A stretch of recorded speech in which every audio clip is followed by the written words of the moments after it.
I belong to the body of Christ. Satan has no power, no place in me, for I am the body of Christ.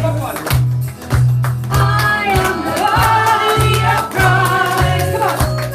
I belong to the body of Christ. Satan has no power, no place in me. I am the body of Christ. Come on, sing it on your own. I am the body of Christ. Are you sure? Come on. I belong to the body of Christ. Satan has no power, no place in me. I am the body of Christ. I am the body of Christ. I belong to the body of Christ. Come on, lift your voice. Satan has no power, no place in me, for I am the body of Christ. Now look at you. See your faces now. Have you a mirror, brother? See your faces now. You see the difference? You see when you speak the word. Praise the Lord. Only the light of the camera. Leave this blind. Leave the blind something around.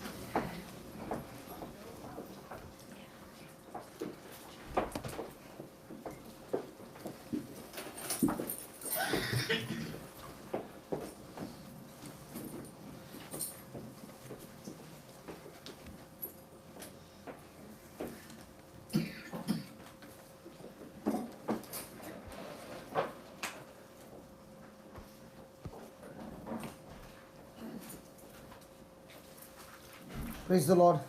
Praise the Lord. Hallelujah. Hallelujah. Thank you, Jesus. Thank you, Jesus. Praise you, Jesus. Praise you, Jesus. Shall we just close eyes and prepare ourselves? Heavenly Father, we thank you that truly, Lord, we are the body of Christ, and Satan and sickness and every work of the devil has no power, no place in us. We thank you, Lord, that as you take us through this journey in our day-to-day life, we face many tests, many trials, many temptations.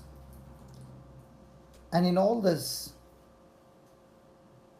Lord, it is your desire that we be victorious. So teach us, O Lord, in this corrupted world, how we can be full of joy, overcoming every kind of stress that comes against us. And as you take us through this journey of teaching and preaching, we thank you, Lord, that as we learn the truth, we are not only set free, but with this truth, we experience freedom in other areas as well. Thank you that the preaching and teaching, Lord, Almighty God, you will confirm it with accompanying signs and wonders. We thank you, we praise you in the glorious name of Jesus. Amen. Amen. Hallelujah. Hallelujah. So today we are going to study on how to have joy even in the most stressful situation. Can we have joy in a most stressful situation when things are really, really bad? Hello. I never said how we can be happy in a stressful situation. I said the Lord is going to teach us how we can be joyful. Now, is joy and happiness the same? No. Who said no? Yes, sister, you are smiling loudly. Tell me. Is joy and happiness the same? No. So what's the difference? You have joy in your heart. You have joy in the heart and happiness is in the... Exterior, like you could still be joyful in your heart, and you could still suffering. Okay, if you have joy in your heart... Now, if she is having joy in her heart, then she becomes this way. So what is happiness then? Happiness is a kind of a transcendent, you know, I mean, Happiness is this way, joy is this way. You should have seen the body language. What is happiness? Happiness is. And what is joy? So how does she speak to you?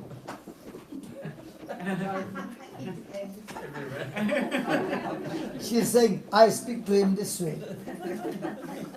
Okay. Happiness and joy. Praise God. When things go my way, I am happy. When I am satisfied, I am happy. My desires are fulfilled, I am happy. Everybody around me are performing in my favor, I am happy. Today is my birthday, I am happy. But the next door neighbor did not wish me, I am sad. But what is joy? Peace in their heart speak. Don't worry. What is joy? Content. For example, is there any mother here who delivered babies? Nobody. Yes. In Irish community, they don't deliver babies. They do. You have two. I see joy every morning. I see joy every morning. You see joy every morning. Yeah. How? When I see my children get in the morning, when I see them asleep, so content. When you see them, that is called as happiness. That is called as happiness, not joy. Yes. Okay. Let me put it this way. When Jesus received the cross, was he joyful or was he sad? Joyful. So we will give you a cross now and see whether you have joy. We will insult you, abuse you, beat you up and put you to death. You will be joyful. I'm asking you. No. No. Are you stressed out with what I said? No. No. Oh, thank God. I was just giving an example. That's not what we are going to do. Can a person be joyful when he's going to be crucified, insulted, abused? He's going to be put to shame, naked, hung on the cross, everybody looking at him as a criminal?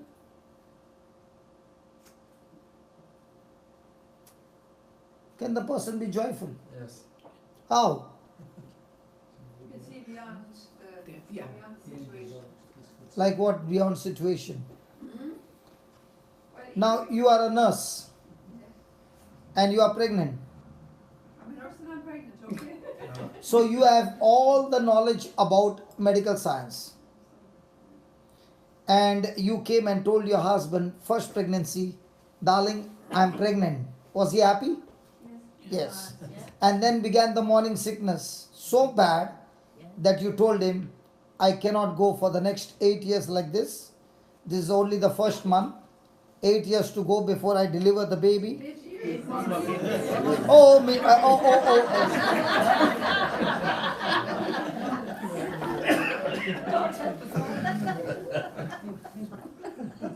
Little baby. Yes. Poor baby, poor mama.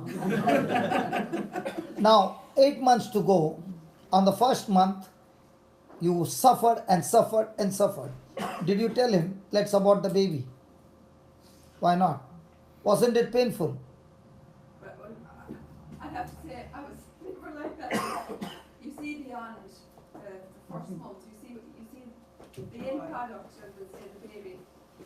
You know it's difficult, but you know that the end is going to be good. So you are not focused on the process. No, I try not to be. No. Yeah. And you are very, very conscious about your body. Yeah. When you got married, you would look into the mirror.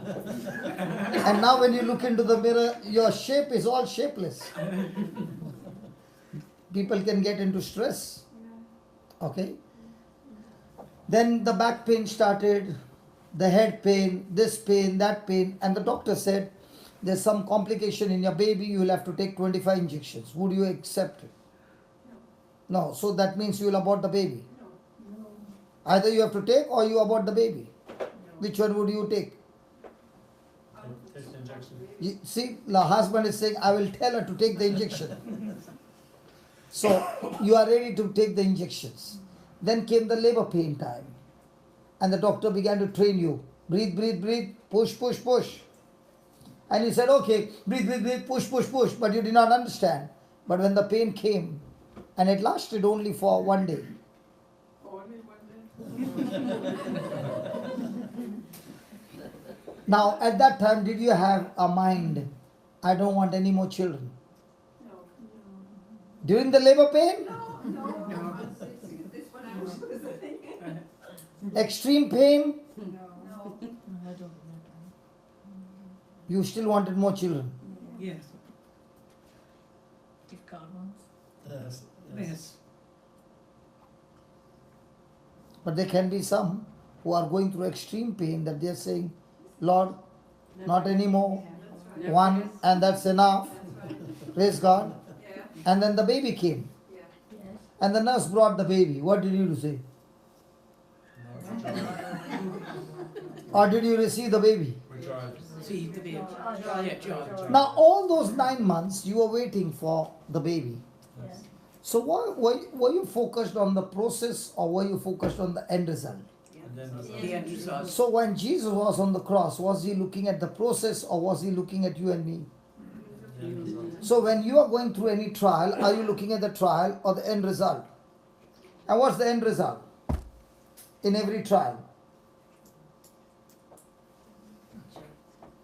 Decision. Joy. Now, to have joy, you must know the end result. So, what's the end result in every test, temptation, trial that you go through? Romans 8:28. Just put that.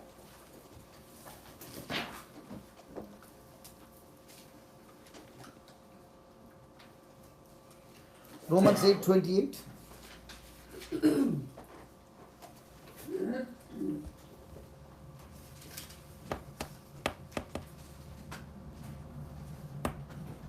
Please read that. We know that All things work together. all things work together. So, do we know that all things work together? The good stuff and the bad stuff, and not the so called good stuff, they all work together. For whom? For good. They work together for good. For whom? For those. For everyone who is a Christian. Hello, for everyone who is a Christian. For those who love God. So, do we love God? yes. Yes. Has he ever said to you, I love you? Yes. Yes, he did. She's still giggling, yeah? She's still feeling that, you know? After so many years, I asked her, did he ever say, darling, I love you? Look at her. Did you ever say to her, I love you? Yes. I Yes. felt it once. Yes. I felt it once. That he really loved me at the time I had the miscarriage. And I felt there. In the pain, that his love came to me. Yeah. So when we people, when we receive something good, our words will come, I love you. But when we receive pain and torture, at that time we will never say, I love you. Because that comes bitterness. When it comes to Jesus and we say, Jesus, I love you, the first thing he will say is, show me the proof. That's why he said, those who say, I love you, Lord, Lord, Lord, and I love you, he said, the ones who love me are the ones who keep my Commandments. commandments. So is it going to work for everybody? No. But those who keep his word, even the good thing and even the bad thing and even the worst thing, they will all work together for a good. Yes. For those who love him, who are called according to his purpose. So if anybody wants to know God's purpose, how will he know? In good times or also in bad times? See, in good times, it's easy to praise God. But in bad times, does the Bible say, praise and give thanks to God in every situation? Yes. But do we follow it? Or do we start grumbling? Or do we start getting bitter? So if I've got bitter and grumbling, am I loving God? No. So will it work for my good? So once I understand that no matter what happens, if I'm focused on praising and thanking God and trusting in Him, even though things look bad, they are actually working for my good. They are actually putting pressure on my life so that I grow my spiritual muscles in my relationship with God. In fact, the bad stuff and the pressure that is coming in me is building up my character. It's increasing my potential. It is revealing to me the things that I never knew was in me. Hallelujah. Hallelujah. So once a person understands that all these things are actually working together for my good, then the person will be stressed out, or will he be joyful? Joyful. So is he going to look at the stuff that is going on, or is he going to look at the end result? Yes. Praise God. So supposing you are making gravy or curry, do you put a little spice? At least little. And let's say you put a little chili. Now that chili along with the whole gravy cooked together will be very, very light. But if you take only the ingredient called chili and put it in your mouth, it will be extremely hot and painful. In the same way, in our life, there are many things that have happened. Do we take all these things together, or do we take only the chili part and keep thinking about what she did to me, what she did not do to me, this situation, that situation? So are we taking all things together, or are we taking ingredients, each ingredient? And because we have a habit of taking one ingredient at a time, the whole day we are thinking about those negative things that have come against us. Now, are those things going to work together for good? No. They are actually going to tear you apart. Hallelujah. Hallelujah. Thank you, Jesus. And look at the 29th verse. For those whom He foreknow, He also predestined. 29. 29. For those whom He foreknew, He also predestined to be conformed to the image of His Son. So what is God's top priority? To bless us or to make us like His Son Jesus? And what is our prayer with God? God, I thank you that all these trials that are happening are actually constructing me, building me to become like your Son Jesus. Or my thought is all about, Lord, my happiness, my comfort. What is our top priority? Happiness, or God's top priority to make me like Jesus? It should be. But where is our focus? If our prayers are in the midst of our trials, what is my prayer? God, get me out of this trial, or God, build me up in the midst of this trial. Build me up. That's how you all Irish people pray. Praise God. So different from India. In India, we are more interested that God is my comforter.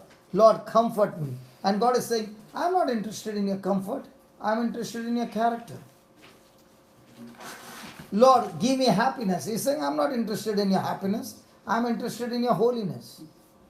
Why am I interested in that? Because the character becomes the root by which the blessings will just overflow. Holiness becomes the root by which not only happiness, but extreme happiness will manifest. So if the root is wrong, the fruit will be absolutely wrong. So in every day, from morning till night till you go to sleep, what is God interested in? He is interested in making us more like Jesus. What are we interested in? How much can I get blessed from God? Yes. So our priority is the same or different? Different.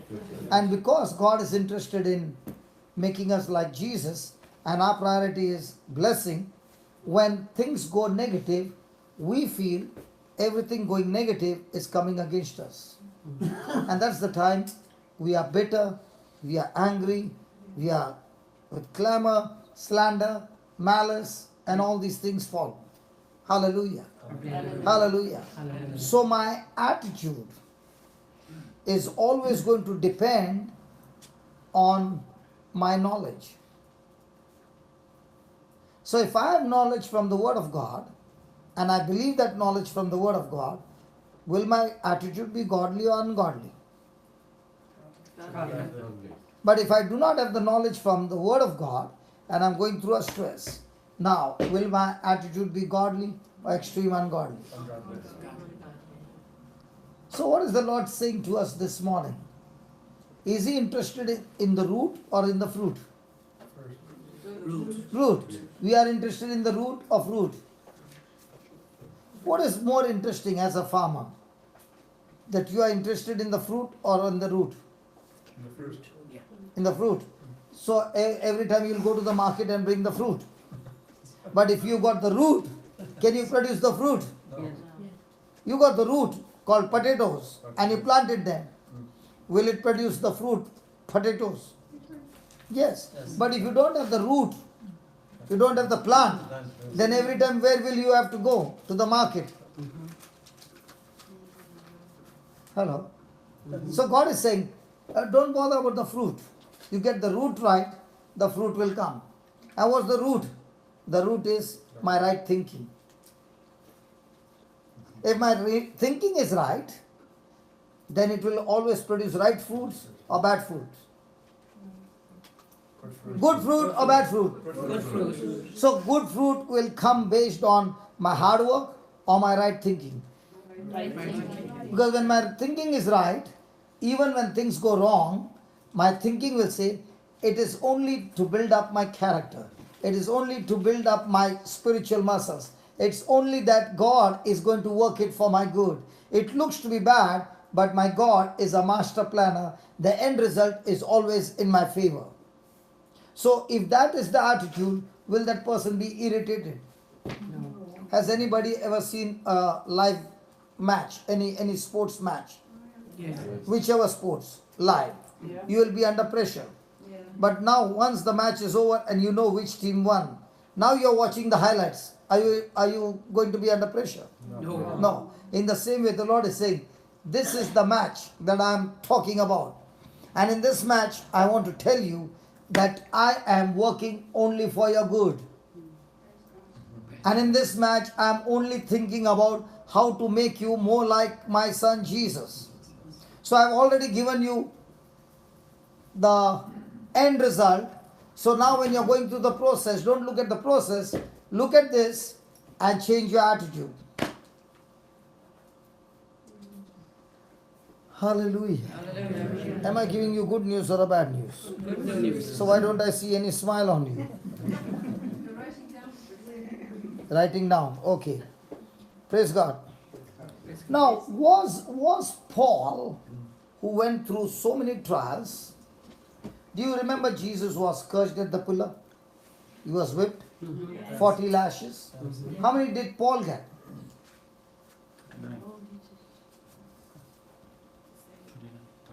39. One less. But how many times? He got it 5 times. Jesus got how many times? 1 time. How many lashes? 40. Paul got how many? 39. 1 less. But how many times? 5 times. Hallelujah. So having received these lashes, should Paul be depressed or should he be joyful? Was Paul being stoned to death? Yes. Did they throw him out of the city, his dead body? Yes. But did he die? No. After some time, he came back to his consciousness. They thought he's dead. Now, when he came to his consciousness, where is Paul going now? Back to the same city to preach. Praise God. Was Paul insulted, abused, tortured, and put in the prison? Yes. Yes. Was he in a shipwreck? Yes. Did the viper bite him? Yes. Now, in spite of all these hardships and negativity, was Paul all the time joyful or sad? Joyful. The book of Philippians is a book of suffering. In that, Paul is in the maximum torture. But the whole book speaks about joy. Hallelujah. Hallelujah. So when we go through unfavorable, painful situations, are we joyful or are we sad? We are sad because we are looking at the process. Was Paul looking at the process or the end result? End result. What was in the mind of Paul, the end result? Being with Jesus when he died. Praise God. What else? One side of the coin, right. What's the second side of the coin? All people would know Jesus. Hmm? All people would know Jesus. He was crucified, wasn't he, upside down? I think that was Peter. Oh, Peter, sorry. So what about Paul? He was always joyful for two reasons. One, he was excited if death would come, he would meet the Master for the first time in flesh. He had never seen Jesus in the flesh. So he would be facing Jesus face to face. And he was all excited when would death come. One. Two, he was also extremely rejoicing if death doesn't come and he's breathing, he has more opportunity to preach the gospel and win more souls to the kingdom. So what was Paul's business every day? To preach and get more souls transferred into the kingdom of God. And if he stopped and he's killed, is he joyful or is he sad? So when he was in the prison and they said, we are going to kill you, what was Paul saying? Oh God, please save me. No. Hey, what was Paul saying? God, please save me. No, he never said that. In fact, he was extremely joyful that my time has come when I'm going to meet my Savior. Are they going to kill him just like that or with torture? With torture. But was Paul still excited? Just like the mother, when she gets the labor pain, she's excited. Why? Because all these months of waiting has come to an end. In no time now, after this labor pain, I'm going to give birth to a miracle that I've been seeking for all this time. And what is the miracle? The birth of a baby. So what was Paul saying? All this torture that I'm going through is going to give birth to a miracle. And what's that miracle? I'm going to be with my Lord Jesus. So was his mind on the situation and people, or was it focused on Jesus? Now why don't we experience joy? Hebrews 12 verse 2. Sorry? Why do we don't experience joy? Because we think about ourselves. Because we think about We're too materialistic. Yes. we think too much about ourselves. Now look at what is the Bible saying. Looking To Jesus. looking. To Jesus. So in the midst of our trials, do we look to Jesus or the trials? When people are troubling us, we are looking to Jesus or the people troubling us. People troubling us. When sickness is knocking at the door in our body and bashing us up, are we looking at Jesus or the sickness? And as long as you are looking in the wrong place, the wrong things will torture you and torment you. When Jesus was going through the cross, was he looking at how the soldiers treated him, or was he looking at the Father and saying, I'm just here to carry out your mission? So are we people of mission or are we people who are just living? Just living. How many of us are making a mission that, Lord, by the end of this month, I have to win so many souls for the kingdom? I don't understand.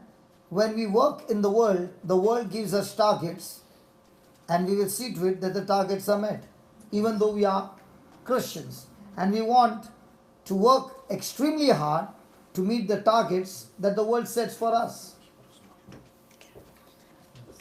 But do we set in the same way the targets to win souls for the kingdom? No.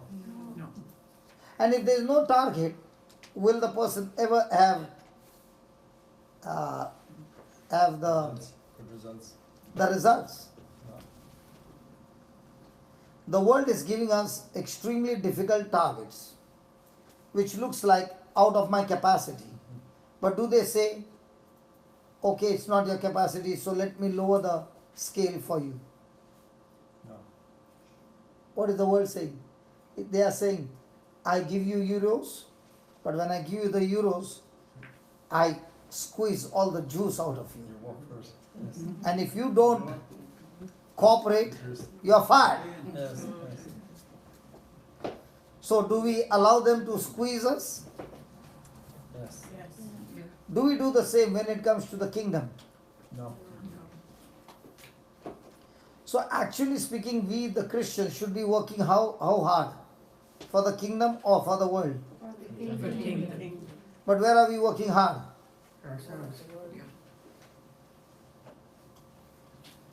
Because when you work hard, they give you in exchange euros. When you work hard in the Lord's kingdom, do you get salary? No. So do you feel like working? Yes. Because those only who have tasted the love of God are saying, Lord, I'm not interested in the salary. I'm interested in you. And that's why I'm going to be looking unto you. Who? The author, the pioneer, and the perfecter, the finisher of our faith. So Jesus is the one who gives us the word. And he says, you believe in this word, and what I promised you, I myself will finish it for you. Say again, brother. Jesus is saying, I don't know what I said. He'd finish You it believe first. in the word and the promise. He's saying, believe in my word, And the promises I have. because I'm the author Okay. who is giving you the grace. And when you accept my grace, it becomes your faith. So I'm not only giving you the promise, I'm also giving you the faith. And if you can get your eyes fixed on me, then I will perfect you and even bring that faith into finishing so that it will manifest what I've said to you. But the only key factor is stop focusing on anybody or anything else, but focus on the Lord.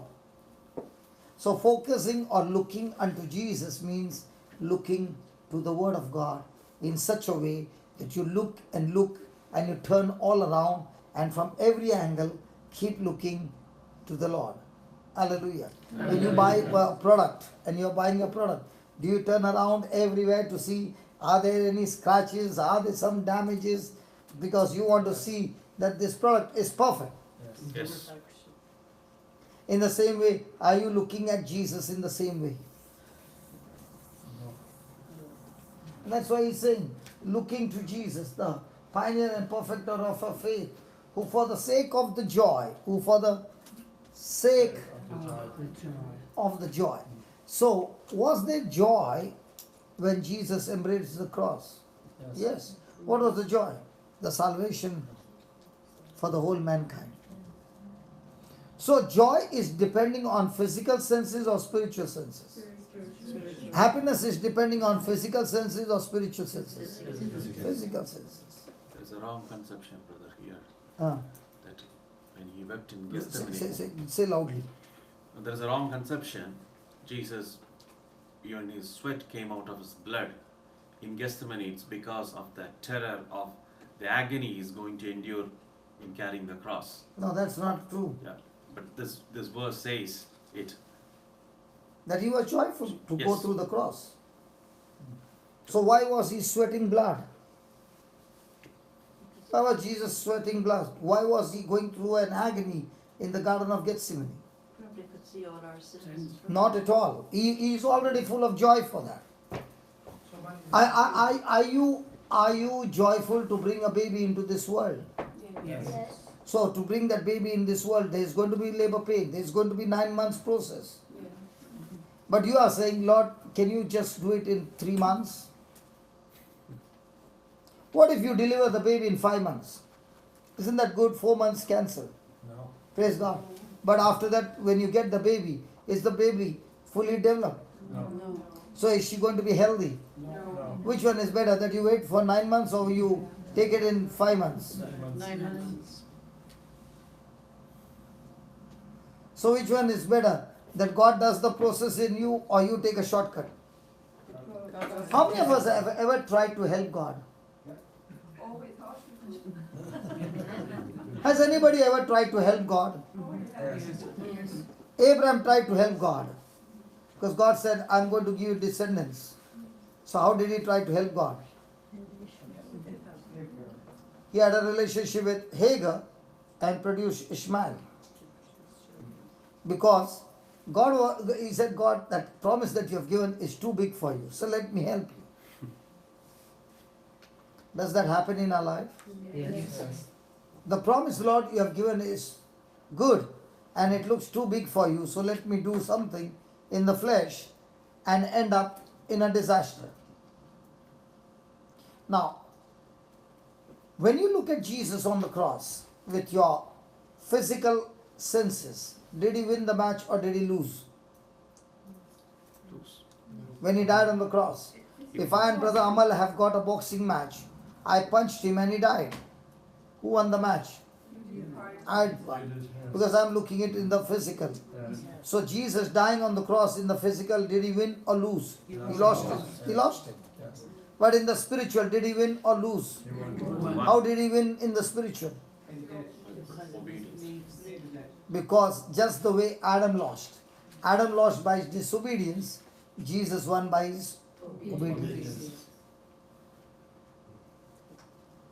Is that clear? Yes. Hallelujah. Hallelujah. So joy is always physical or spiritual? Spiritual. Spiritual. Happiness is physical or spiritual? Physical. Physical. Which world is more powerful, the physical or the spiritual? Spiritual. But in our life, which one do we agree on? The physical or the spiritual? Physical. And as long as you are on the physical, is your senses going to be involved or your spirit? And as long as you're operating in the senses, is it going to bring profit or destruction? But the same person now operating in the spirit, is it going to bring profit or destruction? Prophet. So who decides which one should I operate on?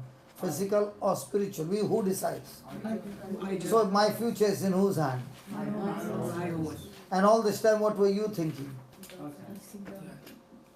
life is in your hands. In your spouse's hand. Very good. You heard that? Brother, you heard that what she said? Who? Your mama. She said Ah, no. She said, my future is in my husband's hand. Who is the source? The Lord or the husband? Lord. Hallelujah. If you get time, watch a movie called War Room. What? War Room. War room. WARROOM. War Room. Has anybody seen that movie? No. I'm sorry. You should watch that movie. In that movie, that lady is trying to earn money so that her marriage is blessed. Praise God. And every day, the husband and the wife are arguing. And she is saying, when will this nut change? Yes. And what is he saying? When will this cracked nut change? Hallelujah. Hallelujah. And there's always a fight. So she's doing business of selling and buying. She's an agent for buying and selling the properties. So she comes across a client who is an old lady. And this old lady is all the time asking her about her family, about her marriage, and about this and about that. And she begins to show her the whole house. And she says, there's one room which is extremely special. And that room I'll show you when I come the next time. When you come the next time. So can we have an appointment on a coffee? And this lady is thinking, I'll make good business. So she agrees and the appointment. And she introduces a room which is called as a war room, where on the walls all the victories that she has won in a prayer is all stuck there. And she said, what is this? So she's saying, this is the place where I do my war. And then she begins to share about how she had trouble with her husband and how she fought the battle and got her husband into the kingdom of God. And she begins to talk to her. She begins to tell her, see, the strategies that you are using is you are looking at your husband. You are looking at his weaknesses. You are looking at his problems. You are looking at his faults. And when you keep looking at the faults, you are now angry and bitter by those faults. And now you go into fighting. Praise God. Praise Hallelujah. Hallelujah. Hallelujah. So she tells him, okay, write down some things about your husband. And she gives her the pen and a paper. And she goes and says, I'll prepare coffee and come. So when she comes back, this lady has gone on writing 4 or 5 pages. And then she says, here are the things about my husband. So she gives her and she keeps it down. And she says, are you not going to read them? She said, no, I'm not going to read them. So she says, I've just given you the highlights, the big ones. The small ones are still pending. I can keep on writing a book about it. Praise God. And then she says, you find so many faults in him, isn't it? Does God find faults in you or he forgives you? Forgives you. Does he, looking at your faults, bashes you up or loves you? Loves you. So don't you feel that you, having your own faults, God is loving you, that you should love him? She says he doesn't deserve to be loved. He doesn't deserve to be forgiven. So this old lady says, do you think you deserve to be forgiven? And she realizes. And she takes a few of the scriptures, goes back home. She takes the closet out, all the shoes and the dresses and everything out, and she makes that room as a war room. And she starts praying. She starts sticking the scriptures on the wall. And as she's improving, just gaining ground, there comes a message to her. I just saw your husband with a lady. I guess, and I don't know who she is. Do you have any idea? From a friend. Our Lady. Not our lady, from a friend, that he's going with a lady in a restaurant. So will the wife start thinking? Doubly. Will she be at extreme peace or in pieces? In peace. Now when she has got that SMS, will she pick up the call, use the same phone and call up her husband? Yes. No. Irish women are so beautiful, yeah. She it up first. You got a message from your friend on your phone. Will you use the same phone to call him? Lure him home. I didn't give it to him. Promise. He's not in the same city. He has gone on his business trip. He's not in the same city. He's in a different city. Will you call him to ask him where he is? Yes, most certainly. Wait. They are saying, brother, I cannot answer this question because it's all going live. It's all getting recorded. We'll wait at the I'd wait until you call back. Yes. Oh yeah? The flight pass. And by the time he comes back after 15 days, what will be the pressure on your mind for the next 15 days? It'll fester. Yes. And when it is boiling, will you wait? I'll be looking for that room. We can give all the funny answers, but when you are actually there, It would fester. you are so boiling Yeah. that you pick up the phone. And that's exactly what's happening. She looks at the phone and she throws the phone at the side, picks up the Bible, and starts looking into the scriptures. And she begins to say, God, you said you are the strength of my life. Lord, I need your strength now. I need your help now. And there she reads a scripture which she did not know, where she is stuck there. And she reads, submit yourself to God, resist the devil, and he will flee from you. Submit to God, resist the devil, and he will flee from you. Submit to God, resist the devil, and he will flee from you. So there she is helpless, and as she is reading, you find her rising up from that place. Resist the devil. It's not God who's going to make the devil flee. It's me. And she now takes the authority and says to the devil, listen, devil, I know you are in this house. I can't see you, but you are in this house. I've come to tell you the management has changed. Jesus has taken over this house. And because Jesus has taken over this house, I command you, devil, get out of this house right now in Jesus' name. And after she speaks, she goes out of the door. And now she speaks to the devil outside the door. Did she see Jesus? Did she see the devil? No. When she spoke that word, she believed that he's outside. She comes out and says, you devil, now listen to me. Now that the management has changed, you have no power, no place in this house. Yes. And let me tell you, my joy doesn't come from my husband. My joy doesn't come from my children. My joy doesn't come from my job. My joy comes from Jesus. He is my source. And I don't care. Don't you touch my husband in the name of Jesus. Back off in Jesus' name. Now the husband is sitting there and having dinner. And the friend is saying,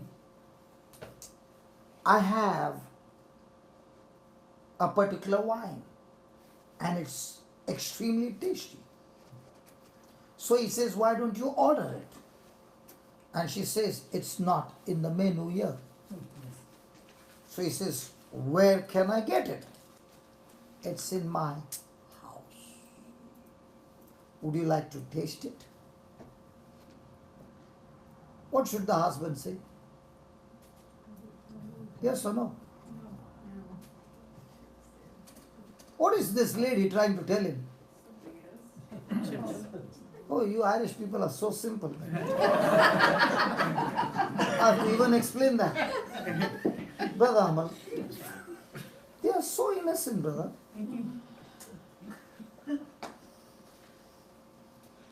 She is inviting him home. Yeah. So he says, I would love to have a taste of it. Now, what is the wife saying from the other side? Devil, No way. don't you ever touch my husband in the name of Jesus. Has she taken authority? Yes. And as he is sitting, everything is fine. Suddenly his stomach starts making noise. So he goes to the toilet and he has got motions. He has got puking. Now can he go to her house? He said, next time. Are you following? Yes. Now if she had to pick up the phone and talk to her husband, would that solve the problem? No. Did she talk to Jesus? Yes. Was she looking at Jesus, Yes. the author and finisher of our faith? Yes. Now, in the midst of our situation, do we look at people or do we look at Jesus? We. And now that she understands that Jesus is the author and finisher of her faith, she starts fighting a spiritual warfare till she gets her husband totally changed without a single argument. So now she realizes my warfare is not against my husband, but my warfare is against the powers of darkness. Yes. Hallelujah. Hallelujah. This husband is doing corruption in his business, in his workplace. Through prayers and conversion, he's come out of his corruption, goes and confesses before the company that he has been doing all these things, and for that confession he can be put in the prison. But he's saying, Lord, I want to live my life clean. And the company lets him go. The whole life is changed. You must watch this movie called War Room. So what's your war room? The war room is a place where you say your prayers. Not prayers as a beggar, but a prayers as a believer, as a warrior, as a soldier. Hallelujah. Hallelujah. Thank you, Jesus. Thank you, Jesus. Now, Paul is teaching us how to get into warfare, how to be joyful even in the worst of the worst situation. And he gives us the answer. The first step is in Philippians chapter 4, verse 4. What does it say? Rejoice in the Lord. Always.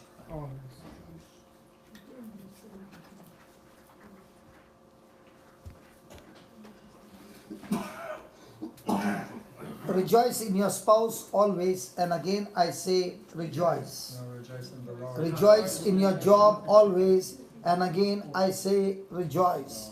Rejoice in your children always, and again I say rejoice. Rejoice in your euros always, and again I say rejoice. Now all those things I said, did God say that? No. He said rejoice in the... Lord. Why not in your spouse? Why not in your spouse? She's saying, don't ask me such questions. After you're gone, I am with him only. Now, my question to you is our mood or attitude remaining constant, or does it go up and down? Up and down. So is it possible in the morning the wife can say to the husband, darling, I love you so much, you are the best man in the world. Yes. Yes. By afternoon, can there be some irritation? Yes. By evening, can there be a little more bitterness? Yes. Before, after dinner, can there be a warfare? And at night while sleeping, can the backs be opposite to each other? But in the morning, how was it?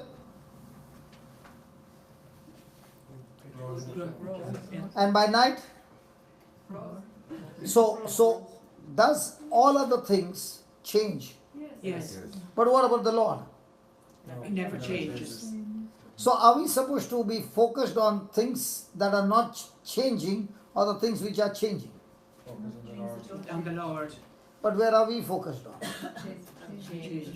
And that's why he says, rejoice in the Lord. Why? Because what he has promised you will not change. It is the same in the morning, That's him, yes. same all throughout your life. Hallelujah. Hallelujah. Thank you, Jesus. Thank you, Jesus. Now we must understand every promise in the Bible is a yes in Christ Jesus. But there are always conditions applied. And the condition applied is, first of all, you must believe in the promise of God. Now, the word believe is not based on sense knowledge, it's based on word knowledge. Hallelujah. Hallelujah. And if you believe, the second condition is you must always see to it that you walk in love and not in bitterness. Because the moment you get into bitterness, the promise will not manifest, but there will be demonic activity manifested in our life because we refuse to walk in love. So what's the test every day in our life? What's the test in our life? In every situation. Rejoice. The test is what? Am I walking in love or am I walking in bitterness? And if I understand what God has promised me, that He works all things together for my good, then will I be joyful or will I be bitter when negative things come? Joy. Joyful. And that's why He says, be joyful in always. Always, yes. So can a person be joyful all the time? Hello? Yes.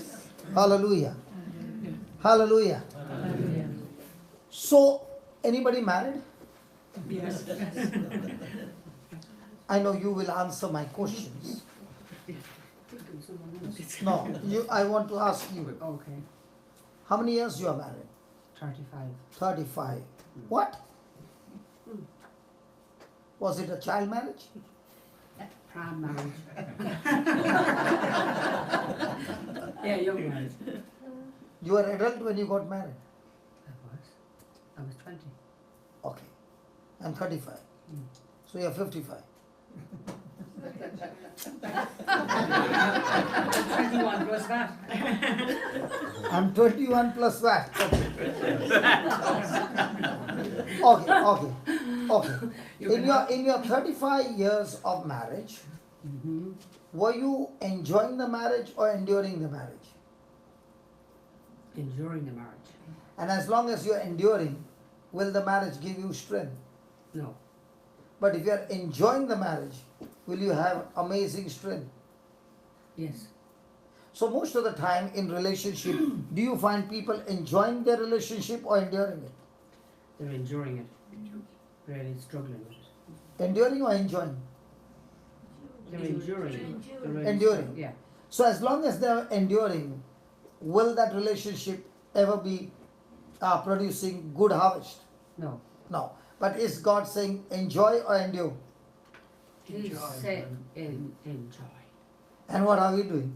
We're really putting up with it every day. And saying, I hope he'll change. You understand me? Sorry, I did not. We're saying we're really putting up. Say it loudly, it won't come over there. In marriage, in my marriage, I could only talk about you're hoping every day that your husband will change. Is that true? Yes. Yes, that's true. You're really hoping he'll move. The wall is. So you're not enjoying every moment now. No, You're only waiting for the future. you're only waiting for the future. And that's why you can't enjoy. That's right. And because you can't enjoy, every day is painful. Yeah, So did he say enjoy or endure? he said enjoy. Enjoy. And that's why all relationship becomes extremely sad. Yeah. So when you are rejoicing in the Lord, Yes. then you can enjoy everything. Yes. Yeah. When you're rejoicing, yeah. If you're not rejoicing in the Lord, You can't. then now you're enduring. You're enduring. Are you following? Yes. Yes. I meet somebody and they're talking about myself. They say, "Oh, I just said nothing for peace sake." What? In marriage, is that true? Is that true? You see, everybody's nodding, but nobody's saying it. Everybody's agreeing in silence. We say in Ireland, "I'm just saying nothing for peace sake." You understand me? Yes. So that, you understand what I'm saying? If I'm married to you, I say, "Oh, I just said nothing about him. I just said nothing for peace sake." Do you understand what I'm saying to you now?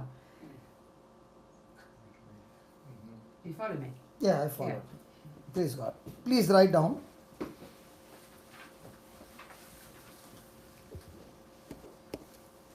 Philippians 4:4 says,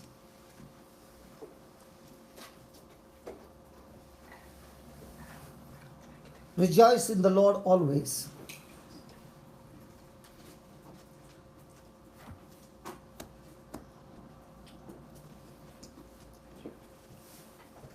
Again, I will say, rejoice.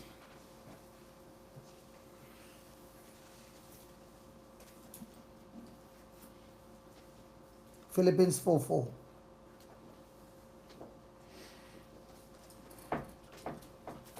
Is it possible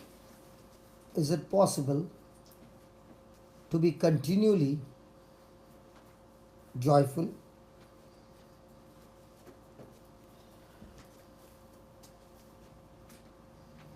Can we always be joyful?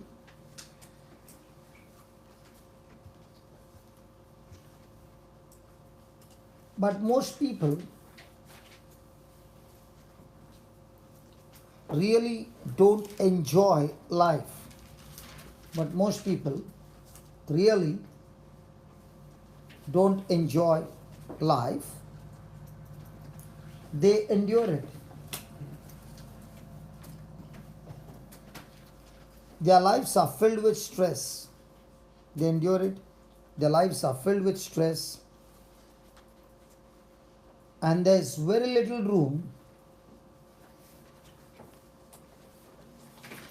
And there's very little room for joy.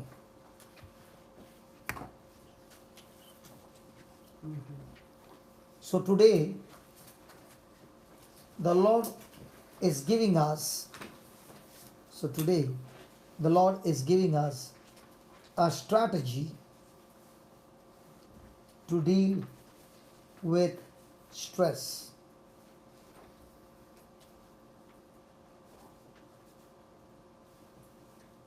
Praise God. Praise God. And this strategy we'll learn next time. Praise God.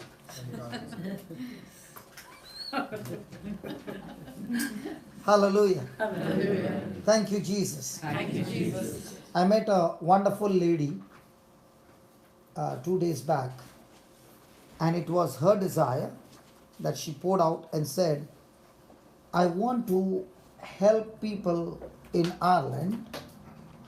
She wants to go and do counseling courses, and I want to help people to come out of stress and depression and oppression.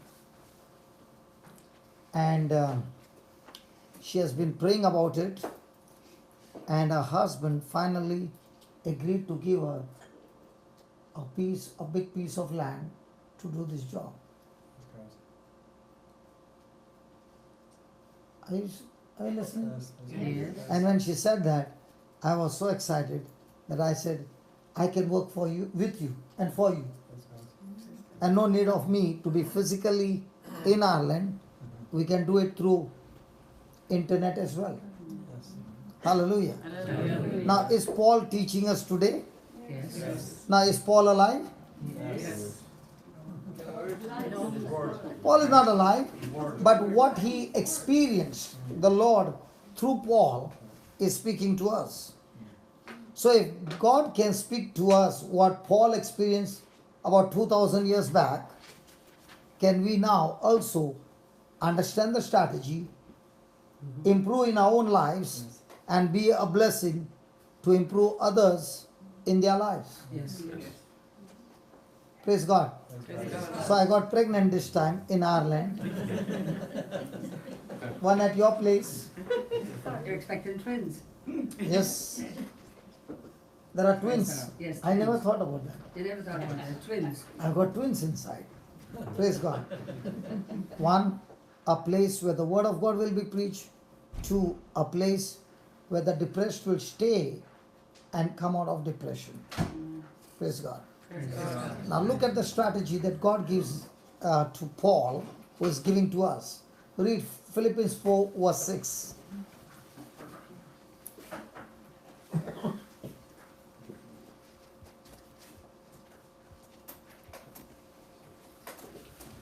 Do not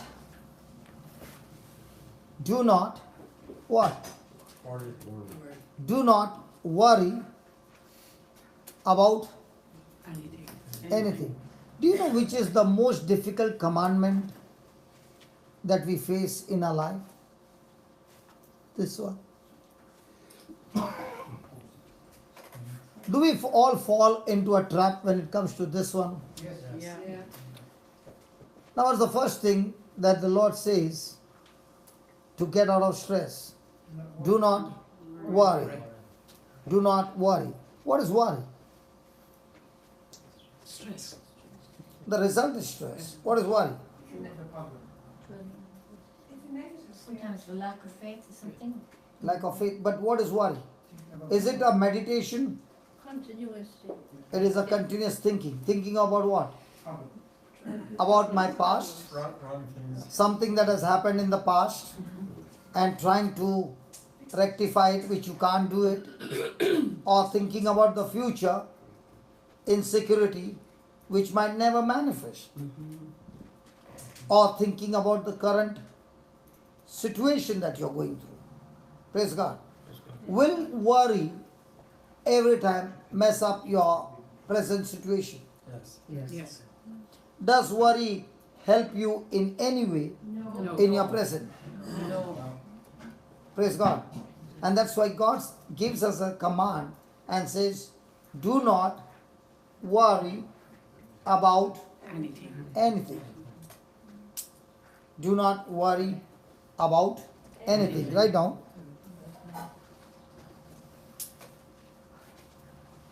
Philippians 4:6 says,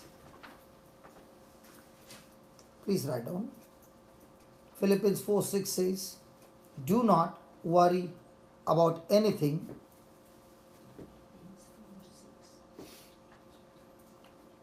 Worry should not be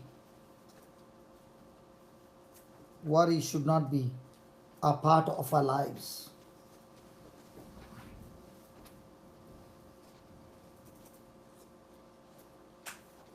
Worry kills joy. Worry kills joy and is a major source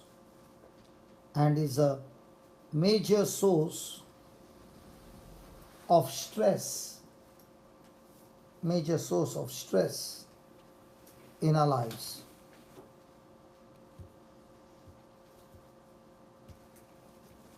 Worry is worthless. Worry is worthless. It cannot change my past.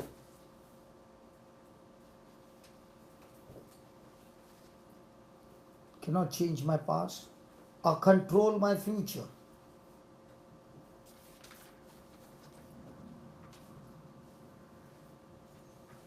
All it does is mess up my right now.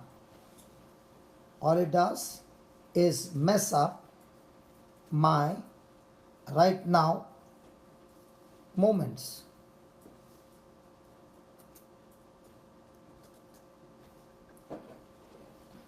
It uses up an incredible amount of energy. It uses up an incredible amount of energy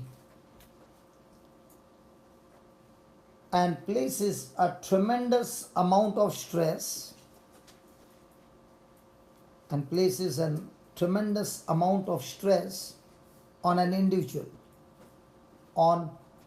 an individual. When we worry about things,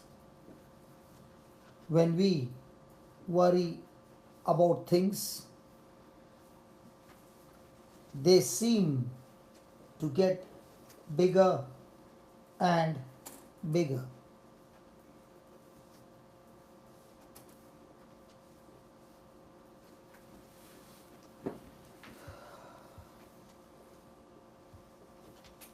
Praise God. Can you please read that? Read it. Yeah, read it loudly, sister. Philippians 4:6. No. About the worry. Right, back here. Okay. Worry kills joy Okay. and is a major source of stress in our lives. Worry is worthless. It cannot change my past or control my future. All it does is mess up my right now moments. Praise God. Hallelujah. How does a person get into worry? Dwelling too long on problems. No, see, the moment a person changes his focus from Jesus, Yeah. the moment he stops looking at Jesus means the word that became flesh. So when he stops looking at the word, by default, he is going to get into what?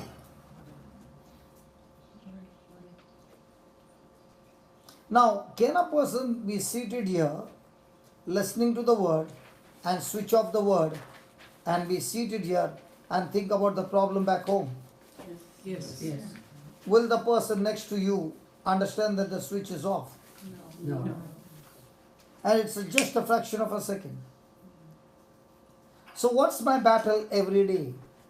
My battle is to keep myself joyful every moment of my life. And joy comes as long as I'm looking to Jesus. Now, looking to Jesus means looking to His Word, looking to His promises. Filling my mind with His promises. Hallelujah. Hallelujah. And that's why we find that this is a commandment that most of us easily break. Hallelujah. Do we have the choice? Yes. Now. Have you ever heard some people saying, I have no time for prayer? Yeah. Yes. Have you ever heard? Yes. Have you ever asked them, do you have time for worry?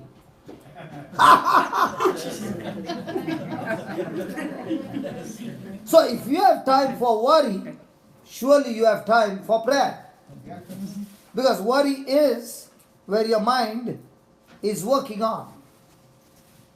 And when it's working on the problems, it's going to not give you energy, but it's going to suck the energy out of you Drain yours. and beat you up and bash you up that even your strength is gone. So how do I stop the process of worry and get into the process of joy? Let me give you an example. Are you ready to become like a small child in school? Just to give you a demonstration how you can stop worry and get into joy. Are you willing to have an experiment? Yes. Are you sure? Yes. Okay. Will you cooperate with me? Yes. Okay. All I want you to do is count the numbers from 1 to 100 when I tell you. Don't start now. Wait. Only when I tell you.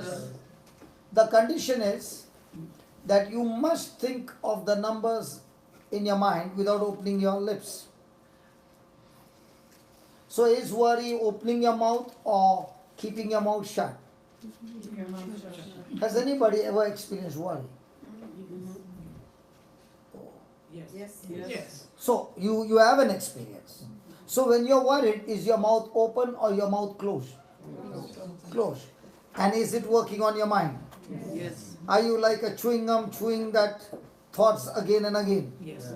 So now this time I want you to focus with lot of concentration on counting the numbers 1 to 100. But when I open my mouth and I speak any word, you are supposed to continue with the counting. You are supposed to be continuing with the counting in your mind, but at the same time open your mouth and speak whatever I speak. Don't stop counting the numbers in your mind. Some of you already started counting. Hold on. Only when I tell you. Hold on. Suzanne, hold on. Yes. Okay. The condition is this. Whatever I say, you are going to speak it out of your mouth. But the number counting will be in your mind. Is that okay? Hello, is that okay? Yes. Okay, your time starts now. No opening your mouth.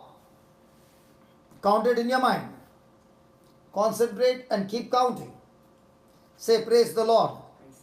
You have to open your mouth and repeat what I say. Say, praise the Lord. Praise the Lord. Continue to count. Thank you, Jesus. Thank you, Jesus. Hallelujah. Hallelujah. I am the body of Christ. Satan has no power over me. Jesus loves me. He is my refuge. He is my fortress. He is my God, the Most High God. And I love you, Jesus. And I thank you, Jesus. Jesus, you died for me. You are my Savior. You are my good shepherd. Keep counting. Now, who do you count? No. No. Why you could not count? Because God has designed man that when he opens his mouth and speaks words, it blocks your worry. Worry is spiritual. And these thoughts which are coming to you cannot be seen, but can surely be felt because it causes pain and torture. Is it right? Yes. But when you open your mouth and you speak the word of God, the word that comes out of your mouth is a spiritual net that will captivate every thought or worry that is coming against you. Is it scriptural? Oh yes, it is scriptural. Let's go and study it. Is it interesting topic? Or we change the topic? No. Okay. Open to 2 Corinthians 10 verse 3, 4 and 5. 2 Corinthians 10, 3, 4, 5. Yes. Sorry.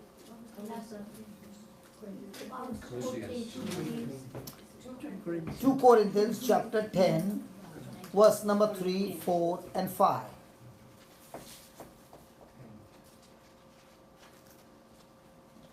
Indeed, we live as human beings. Anybody here human being?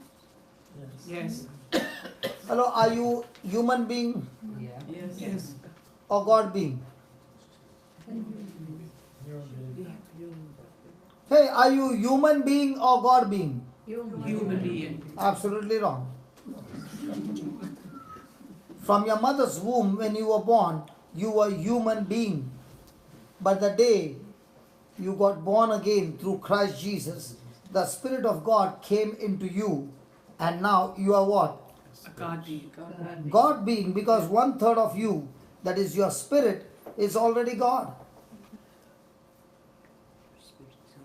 So we live as human beings, but we are what? God being. God beings. That's why we are called as new creation. So how many species are there on this planet Earth? There are human beings and God beings. Who are the human beings? Who are born from the mother's womb. Who are God beings? Who got born again. So the human beings came from the head called Adam. The God beings came from a head called Jesus. So which one are you? From Adam or from Jesus? From Jesus. If you are from Adam, you have a power to rebel against God in your spirit. If you are a new creation, that power to rebel against God has been destroyed by the Spirit of God. So we live as human beings, but we do not wage war according to human standard. So there's going to be a war. And in this warfare, we do not fight like human beings fight. We fight like God being fight. So human being fight with physical weapons. God being fights with God's weapons. Hello? So there's going to be a war. And this war is spiritual. What is the war? The negative thoughts coming against you. Now what do? For the weapons of our warfare are not merely human. Even our weapons are not human, they are spiritual. Now, if you got a thought, you take a knife and poke your head, will the thought go? No. Cut your head, will the thought go? No. But the thought is spiritual. Can you stop that thought with a knife? No. With a gun? No. No, you can't use physical weapons. And that's why he says, we do not wage war according to human standard, for the weapons of our warfare are not merely human, but they are have divine power. They have divine power to destroy strongholds. To destroy strongholds. What's a stronghold?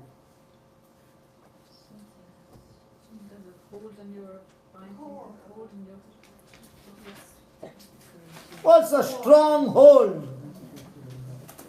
Stronghold. What's a stronghold? Something permanent, something. Okay, let me give you an Irish stronghold. In an Irish house, when the mirror breaks, the stronghold says, for the next 7 years, you are under curse. That's a stronghold. So, you might be careless about anything, but not with the mirror. Because when the mirror breaks, the Irishman has gone for a toss. Hallelujah. That's why in Ireland, they never manufacture mirrors, only glasses. They import mirrors from China. Because if they put a factory making mirrors, and if it breaks, the factory will close down. That's why you don't find any mirror manufacturing factories in Ireland. Is that true? The ladders. Hmm? The ladders. If you walk under a ladder. You walk what? If you walk under a ladder. If you walk on the ladder? Under a ladder. Under the ladder. Under the ladder, Okay. okay. As a workman, you walk under the ladder. Same thing. Bad luck. Bad luck. We call them superstitions. That's new age. What if the Irish person sees early in the morning, there's a lime and 4 chilies tied to a string with a black coal when they open the door and they see that? A lime at the bottom, below that 2 coal pieces and 5 chilies and with a thread. No. Will they think it is some black magic or something? No. Or they will use it for salad? But if the same thing has to be in India, It's a curse. it is like somebody is practicing Curse. occult or spell on me. Yeah. So what do the Irish use? What things do they use Eggs. for Eggs. eggs? So eggshells found, You put the eggs in the hay. eggs full or the shells only? No, the eggs. Wow, how many? They put them in the hay when people are making hay, so that the hay would Or rot. potatoes. Or potatoes, or meat. Yeah. Or they'll put, it's a sign of bad luck, isn't it? Butter. Yeah. Potatoes. Yeah. 2 बजे 10 minute है. Hmm? 2 बजे. Meat. Praise God. Meat. So do we have some strongholds? Yes. For example, Brother Amal came to me. He's an Irishman. Do you know he's an Irishman now? It's Cork. Because he has got an Irish passport. The problem is, he went to India and got sunburned so much that his skin got tanned permanently. Now, this Irishman, Amal Francis, comes to me and says, brother, there are certain things going strange in my life. And I tell him, your third ancestor had committed a murder, and because of which it's going to go for the next 2 generations. I said it once. Did he hear it? Yes. Yes. As he's going home, he twisted his leg and found that his ankle got fractured. What's the first thing that will run in his mind? The third ancestor. Yep. Now, have I given him a stronghold? By what? By giving him different messages. I was with my brother, okay? This really happened. A lady went to another lady and said, a man of God has come to town and he gets messages. So, I would like to call him to your house so that he can give you good messages. So this man of God came to the house and he began to pray, and then he said, how many children? And then she said, my son has some issues. Okay, get his photograph. Looks at his photographs, gives some messages, fearful messages. Praise God. And the mama receives it. Now, will it create a stronghold? Yes. Now, the lady who invited the man of God says, the man of God has done his part, now you have to pay him some money. So, she takes the checkbook and gives him, 1 lakh would be how much? 1,200?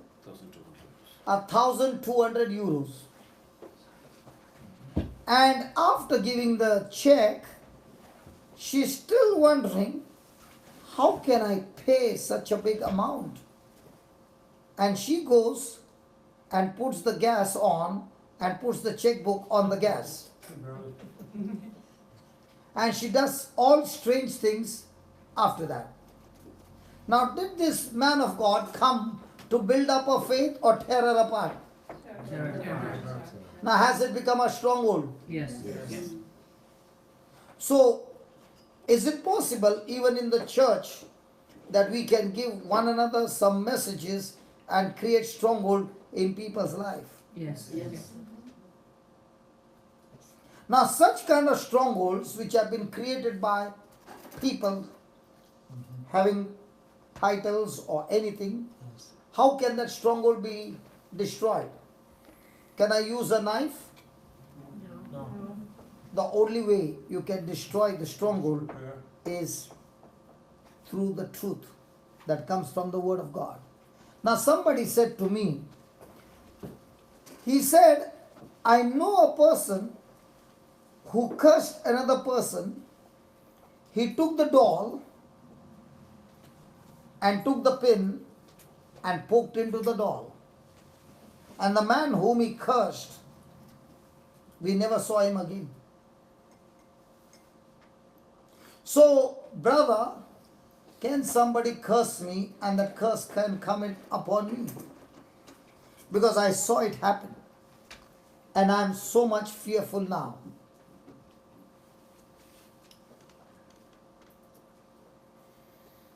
Can it become a stronghold? Yes. So if somebody is roaming with a doll in front of him, small doll, what will happen to him? He has a stronghold. Because if he has got a small doll and a pin in his hand, he will faint. Now I said, the spell that was put on the other person, was he a Christian? No. He said, I don't know. And I said, if he is a Christian and a strong believer of Christ, the person who put the pin into the doll is in trouble.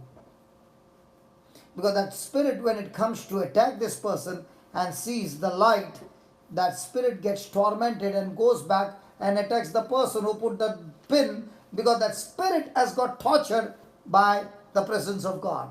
So the evil spirit has got no respect. It will go and kill that person. Hallelujah. Then I said, to make you understand clearly, open to Genesis 12, verse 1, 2 and 3. Now we are breaking what? Strongholds. We are breaking what? Stronghold. And strongholds can be destroyed by what? The Word of God. Now with that kind of stronghold, can the person get into worry? Yes. Oh, yes. Hello, can a person get into worry? Yes. Yes. Now, if you're working in the office and all things are going wrong, there are mistakes happening, Yes. and somebody can come and say, you know what, for the next 3 weeks, your horoscope shows that you are going to have a miserable 3 weeks. Now, can that be a stronghold? Yes.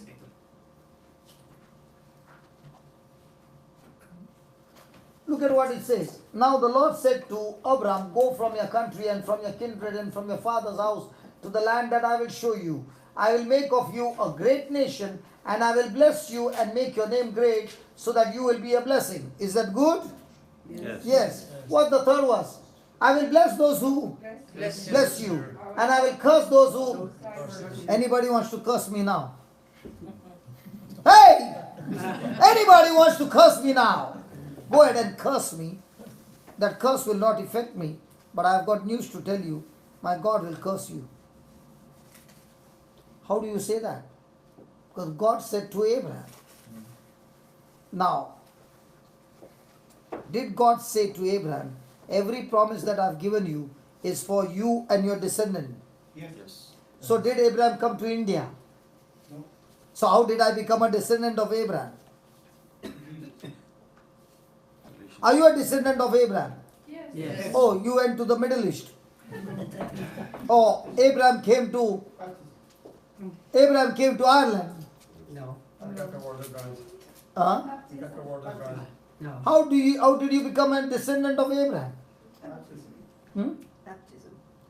What has baptism got to do with Abraham? Baptism, you got connected to Christ. You got baptized in Abraham or Christ?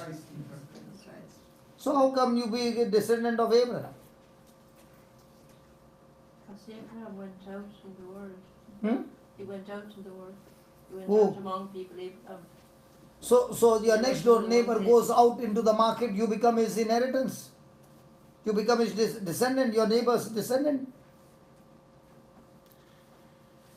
I am the God of Abraham. I'm asking you a simple question. Are you a descendant of Abraham? Yes. How did you become? To the word of God. To the word of God. Galatians 3:29. Galatians 3:29 says, all those who are in Christ Jesus. Was Christ the descendant of Abraham? Yes. Are you baptized in Christ? Yes. And if Christ is a descendant of Abraham, now are you the descendant of Abraham?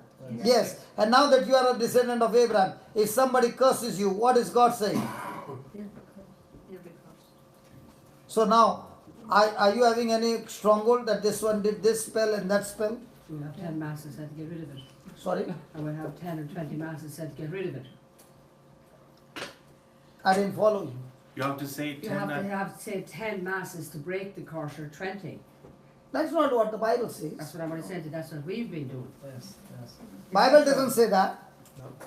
Bible says the truth will set you free. Yes. Yes. When my word abides in you, you shall know the truth, and the truth will set you free. Yes.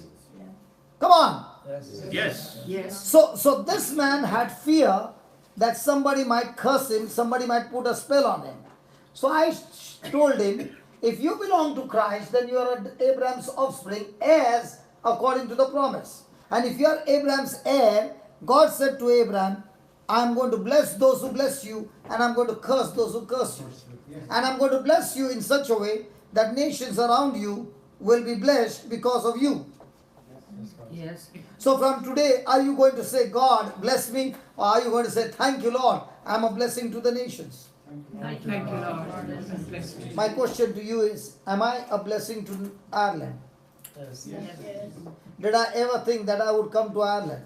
No. But because God blessed me, have I come here? Yes. And now am I blessing Ireland? Yes. So are you supposed to be a blessing to other nations? Yes. But if you don't believe who you are and what God has given you as your inheritance, will you enjoy it? No.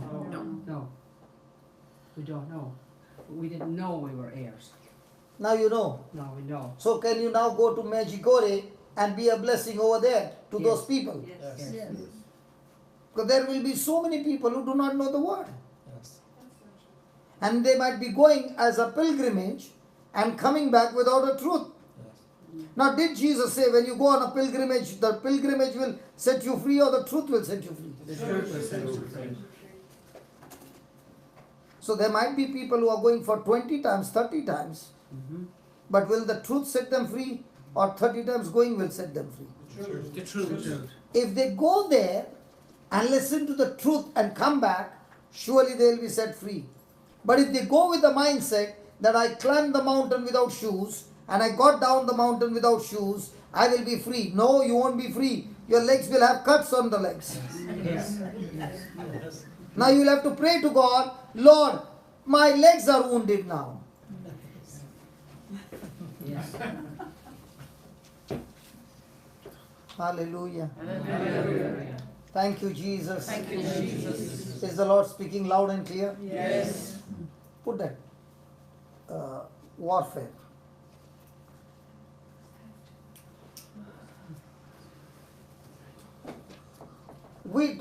They have divine power to destroy strongholds. We destroy what? Arguments. How do you destroy arguments? How do you destroy argument? Now, did I tell him some of my stories or some Reader Digest stories or some testimonies? No. What did I say? The Word of God. The Word of God. Okay.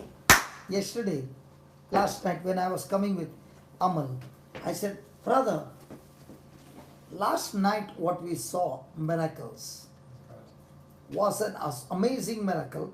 This lady was operated 30 times. She had met with an accident, and last night was the 31st surgery, but by the Holy Spirit, and everything got fixed. So I asked my brother Amal, do you think, brother, that everybody's faith will go high? And my brother Amal said, yes. I said, never. I said, what did I say? Never. Your faith doesn't go high and strong by watching testimonies.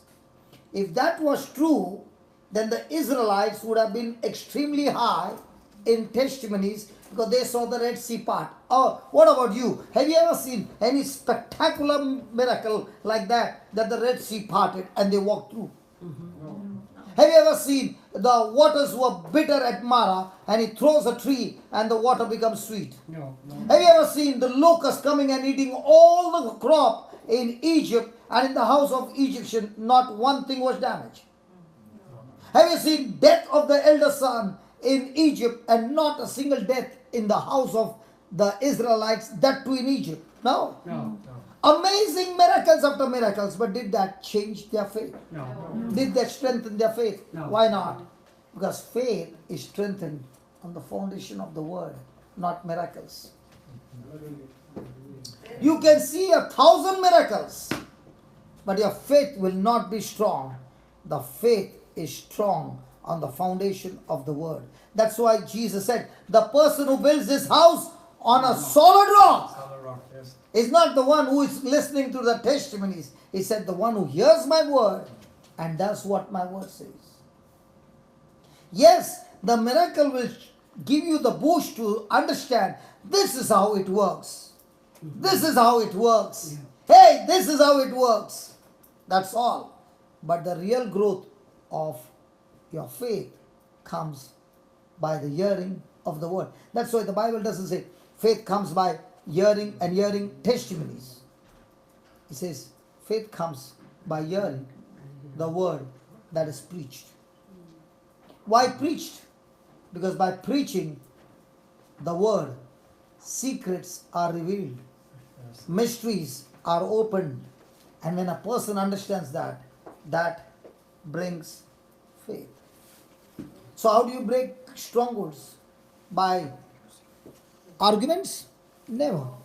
But by speaking The Word of God. the word of God. Is that clear? Yes. People who are in the word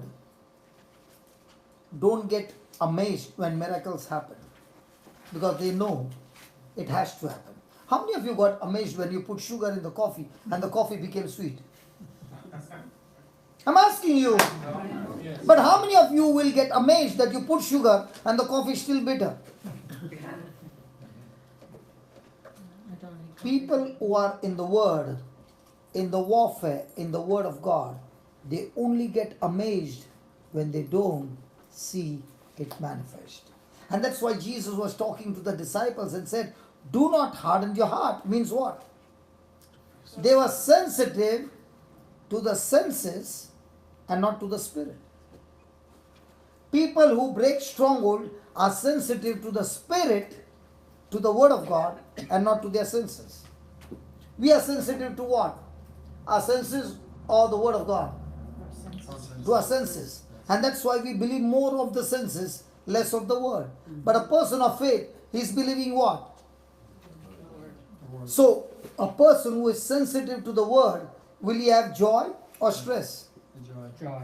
The person who is sensitive to his senses will have joy or stress? Stress. Are you following? Yes.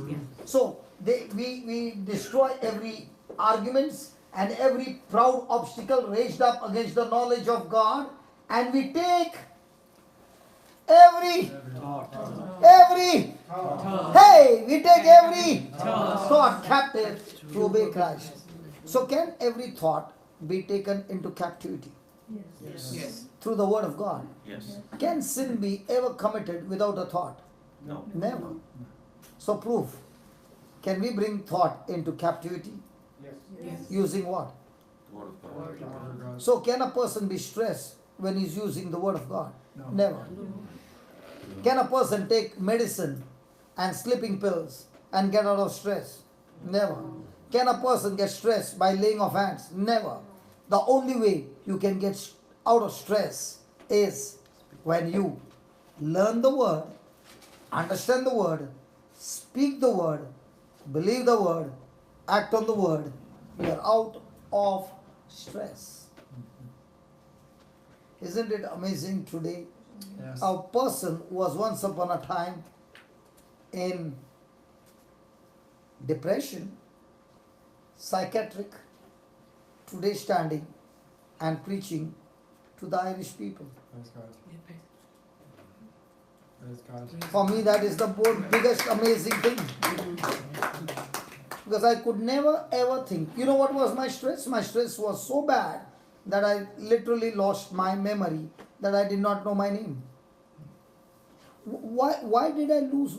Why did I go so low? Because I lost everything in life. My house, my factory, everything. And all that I was thinking was, why did I do that mistake? Why did I do this? Why did I do that? And I was only in that. Now, by thinking about what had gone by, past, could I change my future? No. But could I learn from those mistakes that I can use it to overcome the mistakes in the future? Yes. So, when I was brought and the word of God was taught and I injected myself with the word of God, I found that this word, when it was injected in me, the first thing this word did was attack those thoughts. Those thoughts said, God doesn't love you. The word says, God so loved the world that he gave his only begotten Son. For everything, the Lord gave me the word. And when I chose the word, it destroyed and brought every thought into captivity. Hallelujah. Hallelujah. So can we do the same? Yes. Okay, write down and then we close. Just 3-4 minutes, 3-4 sentences. Very important sentences. Has it helped you? Yes. Come on. Yes. When you go home, read Matthew 6:26.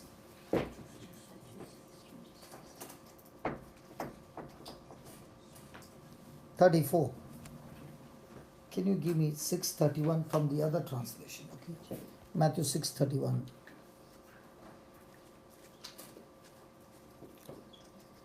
Write down. Jesus tells us, Jesus tells us we are to rely.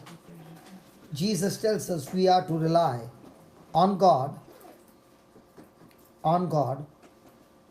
and approach one day at a time. Just underline that. And approach one day at a time. Worry is to have no place in our lives. Worry is to have no place in our life.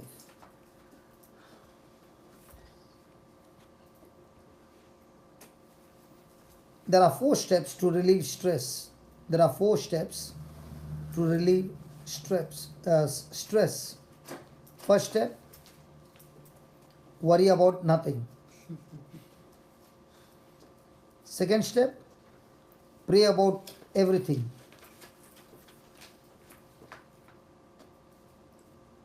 Third step, be thankful. Be thankful. And fourth step, change your way of thinking. Change your way of thinking.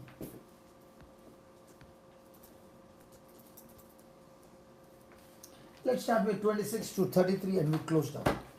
Just read it. 26 is it? 26.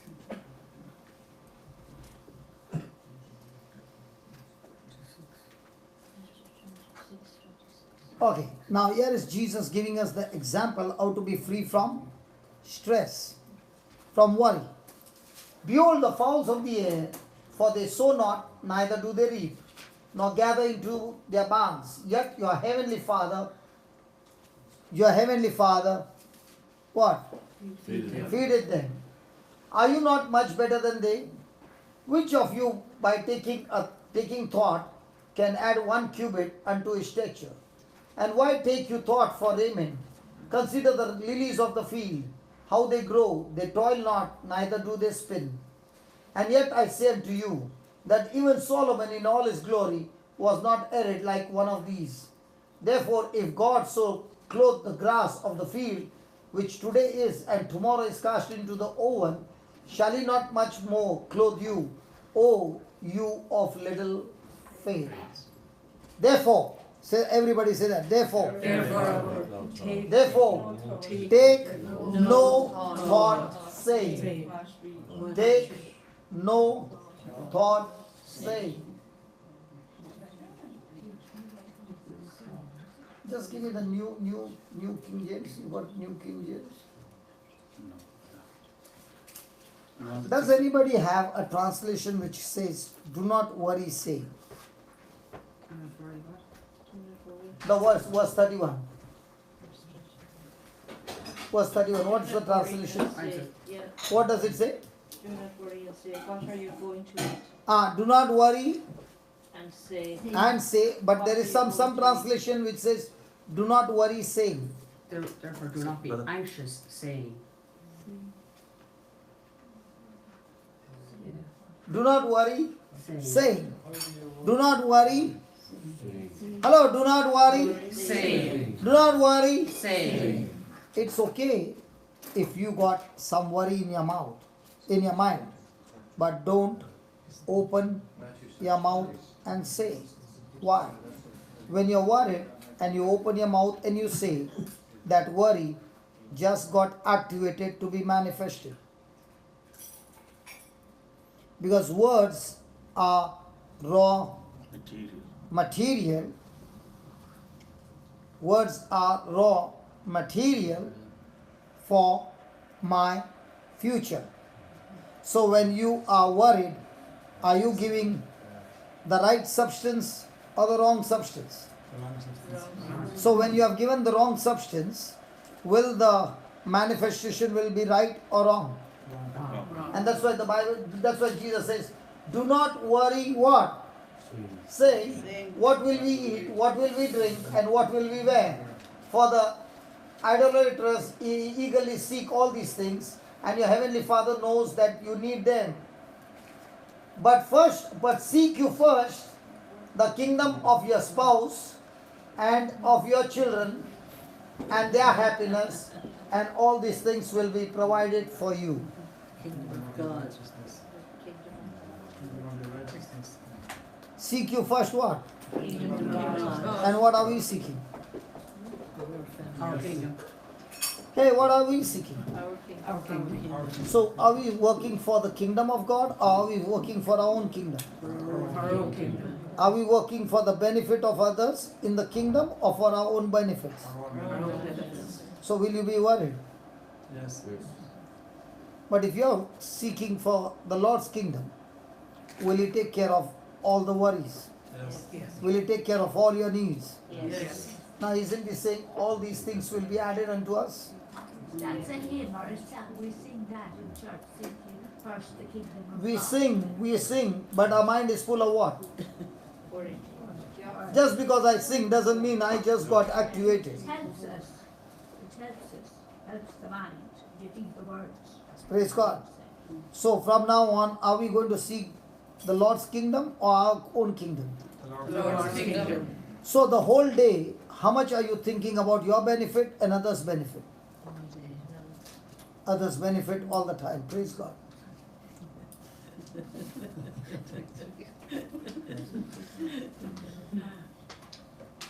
Whose benefit? Explain that to the choir members. Seek ye first the kingdom of God. And to help them. But do we do that? You know that. We can sing that, but that doesn't mean because you sang, everything will change. Tell them. We get the message. We get through. Hallelujah. So before everything can be added unto you, do you need to experience the peace of God? Yes. Who are the ones who are seeking, who are experiencing the peace of God? Peace does not come by praying. Peace comes by believing. Many a times a person will come and say, there's no peace in my house. Can you just lay your hands and pray that I get some peace? You don't get peace by somebody laying hands on you. You get peace when you renew your mind and you change your thinking to God's promise. When you're looking at Jesus, you have peace. When you're looking at your situation, you are in pieces. Which one are you? Now, even though you are in pieces, you can still look at Jesus and the pieces will come together and bring forth peace in you. Hallelujah. Hallelujah. So my brother Amal will do the finishing prayer. Come, brother.